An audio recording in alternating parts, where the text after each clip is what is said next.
Isang mapagpalang umaga po sa ating lahat, mga kapatid.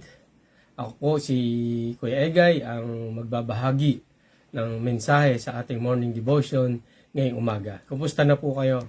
Ang pamagat po ng mensahe ngayong umaga sa ating morning devotion ay kapag tinawag tayo ng Diyos upang maglingkod. At ang Bible verse po na babasahin ko sa inyo ay matatag Exodus chapter 33 verse 13 to 14 at ganito po ang sinasabi.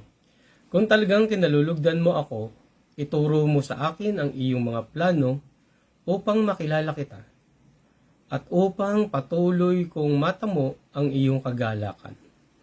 Alalahanin mo na ang bansang ito ay iyong bayan. At sinabi ng Panginoon, sasamahan kita at bibigyan kita ng kapahingahan. Tayo po muna ay manalangin. Aming Diyos, salamat sa pagkakataong ito upang magbulay-bulay sa iyong salita. Buksan mo po ang aming puso at isipan at turuan mo po kaming maunawaan ang iyong panawagan upang kami ay maglingkod ng may pananampalataya. Naway ikaw ang manguna sa aming pagninilay-nilay ngayong umaga sa aming morning devotion dito sa Crossroad United Methodist Church. Amen. Sa Exodus 33, makikita natin si Moises bilang isang lingkod ng Diyos na lubos na nakadepende sa Kanya. Sa mga talatang ito, humiling si Moises ng katiyakan wala sa Diyos. Alam niya ang paglilingkod ay hindi madali, kaya't ang una niyang ginawa ay humingi ng gabay at presensya sa Panginoon. Kapag tinawag tayo ng Diyos upang maglingkod, tulad ni Moises, maaring makaramdam tayo ng takot o pag-aalinlangan.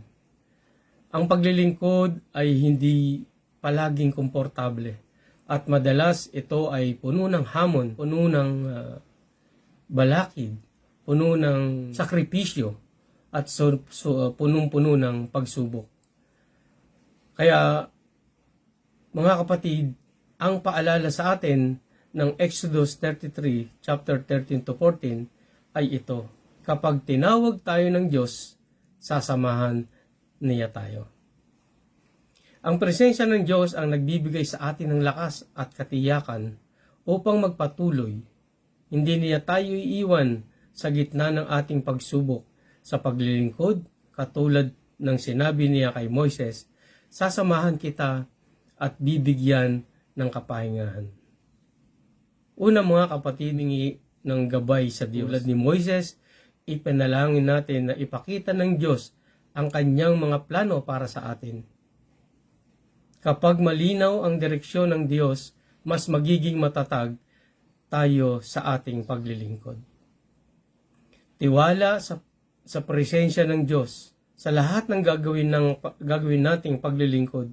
Huwag nating kalimutan na hindi tayo nag-iisa.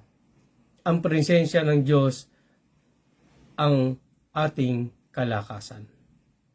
Magpahinga sa Panginoon. Ang paglilingkod ay maaring nakakapagod, ngunit may kapahingahan sa piling ng Diyos. Kapag nararamdaman nating nawawalan ka ng lakas, lumapit tayo sa Panginoon. Mga kapatid, sa anumang aspeto ng iyong buhay, kapag tinawag tayo ng Diyos upang maglingkod, ano ang mga takot o hadlang na nararamdaman mo sa pagtugon sa kanyang panawagan? Paano mo mas mararamdaman ang presensya ng Diyos habang ikaw ay naglilingkod? Ngayong araw mga kapatid, maglaan tayo ng oras upang hilingin natin sa Diyos ang kanyang gabay at presensya. Sumulat ng isang panalangin kung saan aaminin mo ang iyong takot sa paglilingkod at hingin ang kanyang lakas. Alalahanin ang pangako ng Diyos na sasamahan ka niya sa anumang gawain para sa kanyang kaluwalhatian. Tayo po'y manalangin. Aming Diyos, salamat po sa iyong salita na nagpapaalala sa amin na hindi kami nag-iisa sa aming paglilingkod. Patuloy mo kaming samahan, gabayan at bigyan ng lakas ng lahat ng aming ginagawa para sa iyo. Turuan mo kaming magtiwala sa iyong mga plano at magpahinga sa iyong presensya. Ikaw lamang ang aming kalakasan at kapayapaan sa pangalan ni Jesus. Amen.